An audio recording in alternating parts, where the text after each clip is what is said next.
আপনারা জানেন যে মধ্যপ্রাচ্যে যুদ্ধের আবহে কেন্দ্রীয় সরকার নির্দেশিকা জারি করে জানিয়ে দেয় যে ভারতবর্ষে যে একটিমাত্র সংস্থা বার্ক টেলিভিশন চ্যানেলের দর্শক সংখ্যার বিচার করে, তারা যুদ্ধের কারণে তা প্রকাশ করতে পারবে না। আজ অবধি সেই নিয়মই বহাল আছে। কিন্তু দেশের ডিজিটাল দুনিয়ায় যে কটা অন্য মাপকাঠি আছে, তাদের প্রত্যেকটা প্রতিদিন প্রতি মুহূর্তে সাক্ষ্য দিয়েছে যে এবিপি আনন্দকে আপনারা কতটা ভরসা করেন।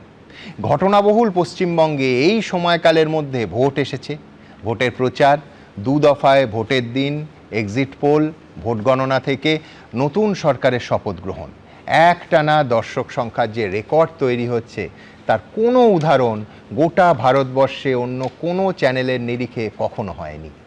বলার কথা একটাই, এই নিখাদ ভালোবাসায়, ভরসায়, আশীর্বাদে আমরা কৃতজ্ঞ। আমাদের সমস্ত দর্শকদের কাছে আমরা সত্যিই ঋণী।